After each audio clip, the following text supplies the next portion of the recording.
ইতালির শিল্পনগরী বোলোনিয়া প্রবাসী বাংলাদেশিরা বর্ণাঢ্য ঈদ আনন্দ মেলা ও বৃহত্তর ঢাকা সমিতির বোলোনিয়ার অভিষেকে বোলোনিয়া সহ ইতালিতে বসবাসরত ঢাকাবাসীদের সমস্যা সমাধানের অঙ্গীকার ব্যক্ত করে আমাদের আগামী প্রজন্মকে দেশীয় সংস্কৃতিতে গড়ে তুলতে অভিভাবকদের প্রতি আহ্বান জানিয়েছে। বোলোনিয়ার বর্গপানিকালে এই ঈদ আনন্দ মেলা ও অভিষেক অনুষ্ঠিত হয়। অভিষেক উদযাপন পরিষদের আহ্বায়ক হেনরিতি কস্তার সভাপতিত্বে অনুষ্ঠিত উদ্বোধনী পর্বে বৃহত্তর ঢাকা সমিতির সভাপতি রঞ্জিত রোজারিও, সাধারণ সম্পাদক শাহিন জব্বার ছাড়াও ইউসুফউদ্দিন, জিল্লুর রহমান মান্নান, আনোয়ার হোসেন, আতিকুর রহমান মাসুদ, মির্জা সোহেল, হাবিবুর রহমান সোহেল, আলী আশরাফ, মনিরুজ্জামান সোহেল সহ আরও অনেকে বক্তব্য রাখেন। অভিষেকে অনুষ্ঠানের সভাপতি হেনরিতি কস্তা নয়া কমিটির কর্মকর্তাদের বরণ করে নিয়ে বলেন, ঢাকাবাসীদের ঐতিহ্য ধরে রাখতে সকলকে ঐক্যবদ্ধ হয়ে কাজ করতে হবে। তিনি দেশীয় কৃষ্টি ও সংস্কৃতিতে আমাদের আগামী প্রজন্মকে গড়ে তোলার আহ্বান জানান।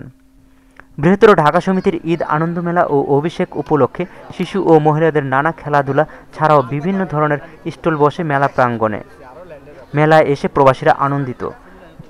এই কমিটির মধ্য দিয়ে আগামী দিনের বৃহত্তর ঢাকার একত্রীকরণ এবং সুশৃঙ্খলার মধ্য দিয়ে তারা কার্যক্রম করবে। আমাদের পরবর্তী জেনারেশনকে সুন্দর এবং সঠিক ধারায় ফিরিয়ে আনাই আমাদের এই বৃহত্তর ঢাকার এই মুখ্য উদ্দেশ্য। আর ঈদের জন্যই ঈদের উদ্দেশ্যে প্রথমবার মেলা হয়েছে। এই সময় বৈশাখী উদ্দেশ্য হয়, বাট এইবারের আয়োজন, মানুষ, গান, সিঙ্গার, এভরিথিং ইজ ওয়েল। বিপুল সংখ্যক প্রবাসীর সমাগম ঘটে এই মেলায়। আগতরা বলেন, পুরো সমাবেশ আগে কখনো ঘটেনি। অভিষেকের সাংস্কৃতিক পর্বে বাংলাদেশ, লন্ডন, রোম ছাড়াও স্থানীয় কণ্ঠশিল্পীরা মনোজ্ঞ সঙ্গীত পরিবেশন করেন। এছাড়া বোলোনিয়ার শিশু ও কিশোর শিল্পীদের নৃত্য মুগ্ধ করে দর্শক শ্রোতাদের।